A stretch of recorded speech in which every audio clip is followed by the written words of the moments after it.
One day I'll fly away.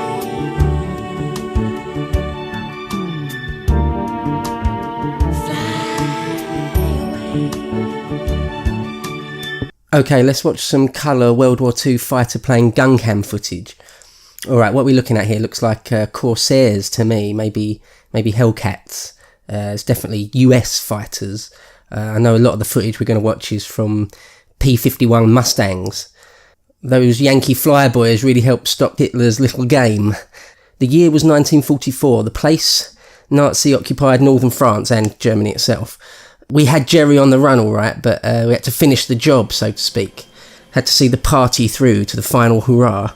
First off, you've got to get complete air superiority, or as close to it as you can. That's a must. You've got to take out their fighters, first and foremost, the Luftwaffe. Ike would never have pulled the trigger on D-Day until he was sure that the ships and all the landing crafts weren't going to get bombed or strafed to bits. So yeah, we needed to cripple and destroy all the German fighters. So the task fell to His Majesty's Royal Air Force and the US Army's 8th Air Force. There was no separate US Air Force service. It was still part of the Army.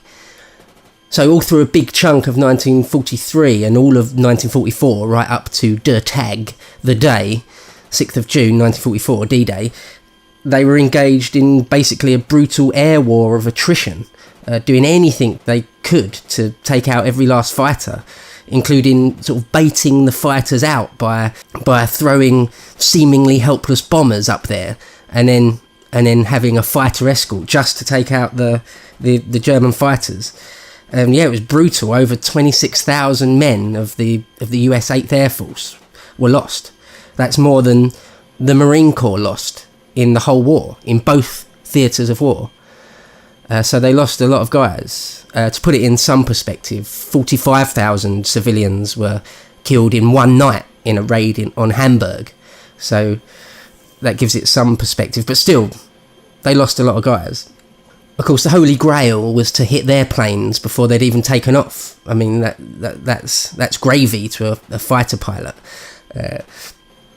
But after the skies of France and Germany had been essentially cleared of Nazi fighters, the head of the 8th Air Force, Lieutenant General James Doolittle, said, and I believe this is verbatim, quote, "If it moves, flies, or supports the German war effort, kill it," end quote. So we end up with footage like this. Talk about punch a Nazi. This is how they used to punch a Nazi in the 40s. Again, it's pretty savage. Wait, was that a horse and cart? It was. He did it again. To be fair though, everyone's war effort and logistics in World War II revolved around horse-drawn stuff. People think the entire Wehrmacht, the German army, was mechanised, but it wasn't. You know, not entirely, nowhere near. Still, I doubt if these pilots could positively ID a single horse and cart at 400 miles per hour like this, randomly shooting into a massive buildings. It's mad, really. I hope it was a Sunday and no one was at work.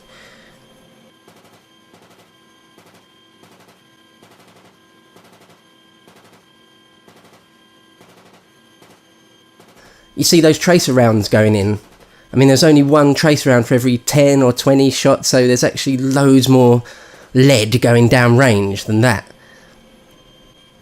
It's easy to forget that it's literally life and death. I mean, this real footage is real people. They're, you know, dying for real. It's terrible. It's unbelievable. And the way it worked is you only got about 4 or 5 bursts on your machine gun before you run out of ammo. Ammo's heavy, and in a fighter plane, or any vehicle really, it's all about weight, power to weight ratio, so you only get a few shots. And they're pretty damn accurate. I mean, they're picking out individual vehicles on a road. And again, they're going 300, 400, 500 miles an hour sometimes, and oh! I wonder what that was. An ammo dump, I suppose. And the way it worked is that when you fired your burst, the camera would start rolling and then stop once you stop firing. So we end up with loads of these little clips. Surprisingly accurate, really. Flying that low, you could be shot by small arms. You know, anyone with a rifle on the ground could shoot you. I mean, it's really hard to shoot a moving fighter, but it's, you know, the physics, there's nothing stopping you from doing it. And those planes are actually quite flimsy, you know, just a rifle from the ground, if you're flying that low, could just shoot the pilot dead or hit their petrol tank or something. It's really dangerous what they're doing. There's this one particular machine gun that the Germans used that was known as Hitler's buzzsaw. I think, if anything, these Mustangs, P-51 Mustangs, they're Roosevelt's, they're FDR's buzzsaw. Of course, trains would have been a favourite target of any fighter pilot. If you could strafe along the length of a train, your wing commander will probably be quite happy with you. Although how these pilots can know that any given train is a military train and you know, not full of civilians, I'm not quite sure. But at this point during World War II, you know, like those standing orders, more or less anything that moves, you know, can be targeted. It's quite harsh. And it's difficult to imagine the horror of being on the receiving end of something like that. You really are a sitting duck. There's a bit in that film Valkyrie with Tom Cruise, where near the beginning, I think in North Africa, von Stauffenberg gets shot up in his staff car. And I think you do get a feeling of you know, quite how vulnerable you would be if a fighter pilot decides he's going to zero in on you, make a beeline just for your vehicle.